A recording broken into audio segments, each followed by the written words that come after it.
ममता बनर्जी ने India block के नेतृत्व को लेकर विपक्षी खेमे से मिले खुले सपोर्ट के लिए नेताओं का आभार जताया और इंडिया ब्लॉक की सफलता के लिए अपनी प्रतिबद्धता भी दोहराई है।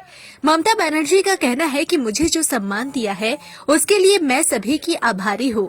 मैं उनकी अच्छी सेहत के लिए प्रार्थना करती हूँ। मैं चाहती हूँ कि वे नेता और उनकी पार्टियां भी अच्छी रहे। पश्चिम बंगाल के पूर्वी मेदिनीपुर जिले के दौरे के समय मीडिया से बात करते हुए ममता बनर्जी ने अपनी बात दोहराई।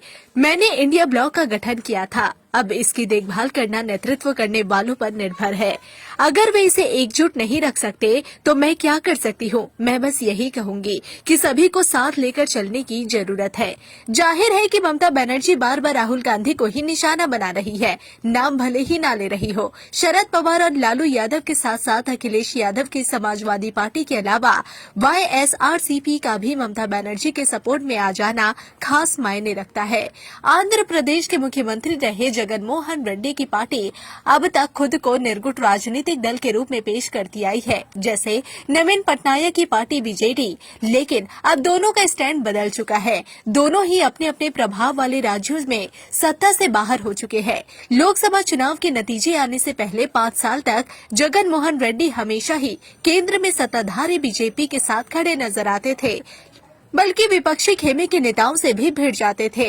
पश्चिम बंगाल की मुख्यमंत्री ममता बनर्जी की तारीफ करते हुए YSRCP सांसद विजय साई रेड्डी ने सोशल साइट X पर लिखा है, ममता बनर्जी इंडिया गठबंधन का नेतृत्व करने के लिए एक आदर्श उम्मीदवार है। उनके पास गठबंधन का नेतृत्व करने के लिए व्यापक अनुभव भी है। RJD नेता लालू यादव ने भले ही ममता बनर्जी का नाम एंडोर्स किया हो, लेकिन राहुल गांधी को भी इंडिया ब्लॉक का नेता बनाने वाले वही है। दावेदार तो ममता बनर्जी तब भी थी जब बिहार के मुख्यमंत्री नीतीश कुमार अपने लिए प्रयासरत थे, लेकिन तब लालू यादव ने एक झटके में नीतीश कुमार का पत्ता साफ कर दिया था। पटना में हुई इंडिया ब्लॉक की मीटिंग में लालू यादव का वो बयान काफी चर्चित भी रहा, जब RJD नेता ने राहुल गांधी की शादी को लेकर कहा था, आप दुल्हा बनिए, हम बाराती बनने के लिए तैयार है। लालू यादव के इस बयान को तब इंडिया ब्लॉक के नेतृत्व से जोड़कर देखा गया था और लोकसभा चुनाव के नतीजे आने के बाद तो राहुल गांधी विपक्ष के निर्विवाद नेता बन गए और लोकसभा में नेता प्रतिपक्ष बनने का सबसे बड़ा आधार भी यही था। लोकसभा चुनाव में कांग्रेस 99 सीटों के साथ सबसे बड़ी विपक्षी पार्टी बन गई और बिहार में भी प्रदर्शन RJD के बराबर ही रहा, अगर पप्पू यादव को भी कांग्रेस के साथ ही जोड़कर देखा जाए तो। लेकिन अब वही लालू यादव कह रहे हैं, ममता बनर्जी को इंडिया गठबंधन का नेतृत्व दे देना चाहिए, हम लोग उनका समर्थन करेंगे। जब उनको कांग्रेस की आपत्ति के बारे में बताया जाता है तो कहते हैं, कांग्रेस के विरोध से कुछ नहीं होने वाला, ममता बनर्जी को नेतृत्व दिया जाना चाहिए। लेकिन कांग्रेस सांसद माणिकम टैगोर का सवाल है, बंगाल के अलावा TMC का स्ट्राइक रेट क्या है? गोवा, त्रिपुरा, मेघालय और असम में क्या हुआ? TMC को इसका जवाब देना चाहिए। शरद पवार पहले ही कह चुके हैं, बेशक वो देश की एक प्रमुख नेता है और उनमें गठबंधन का नेतृत्व करने की क्षमता है। तृणमूल कांग्रेस की तरफ से कांग्रेस नेतृत्व अपना अहंकार त्याग कर ममता बनर्जी को इंडिया ब्लॉक का नेतृत्व करने की सलाह भरी अपील की जा रही है। ये बहस शुरू करने वाले TMC नेता कल्याण बनर्जी कहते हैं, कांग्रेस को ये समझने की जरूरत है कि उसके नेतृत्व में इंडिया ब्लॉक ने संघर्ष किया है। अगर ममता बनर्जी नेता बनती है तो ये ज्यादा बेहतर होगा। TMC नेताओं की तरफ से माहौल बना दिए जाने के बाद ममता बनर्जी ने भी इंडिया ब्लॉक के नेतृत्व पर तत्काल दावा ठोक दिया था, मैं बंगाल से बाहर नहीं जाना चाहती, लेकिन गठबंधन को मैं यहां से चला सकती हूं। राहुल गांधी ने इस मामले में कोई रिएक्शन नहीं दिया। जो बहस चल रही है, कांग्रेस नेता अपने स्तर पर ही प्रतिक्रिया दे रहे हैं और विपक्षी नेता अपनी बात कह रहे हैं।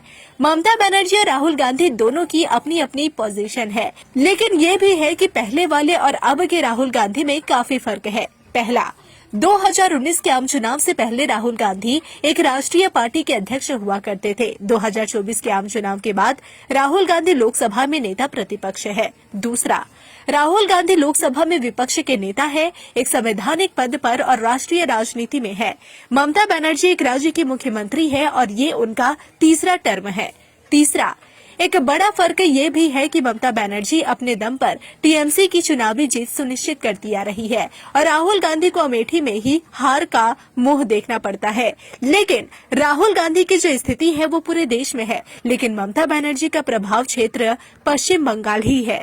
जून 2024 में जब लोकसभा चुनाव के नतीजे आए तो इंडिया ब्लॉक में नेतृत्व का सवाल ठंडा पड़ गया था। ये सवाल हरियाणा और महाराष्ट्र विधानसभा चुनाव के बाद उठना शुरू हुआ है। सबसे बड़ी विपक्षी पार्टी होने के नाते कांग्रेस की हमेशा से ही प्रधानमंत्री पद पर दावेदारी रही है और हाँ, कांग्रेस के प्रधानमंत्री पद के उम्मीदवार राहुल गांधी ही है। ममता बनर्जी की प्रधानमंत्री पद पर नजर 2019 से ही है, लेकिन उनके दावेदार बनने पर और भी दावेदार खड़े हो जाएंगे, ऐसा लगता है। राष्ट्रीय राजनीति में क्षेत्रीय प्रभाव का अलग फायदा है, लेकिन राष्ट्रीय फलक पर असर की अपनी बात है।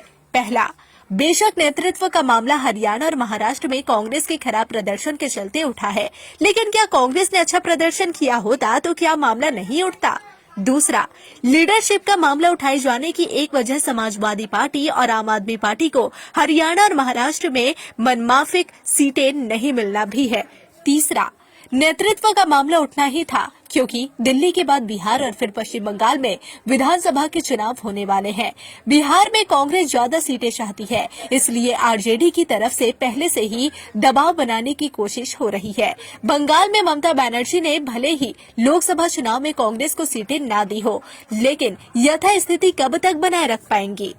ये भी नहीं भूलना चाहिए कि इंडिया ब्लॉक का पहला फोकस राष्ट्रीय राजनीति है।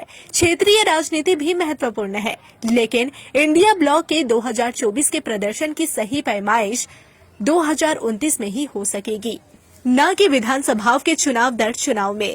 और यही वो बिंदु है जहां राहुल गांधी और ममता बनर्जी दोनों की प्रदर्शन राजनीतिक कद और हैसियत की सही पैमाइश हो सकेगी।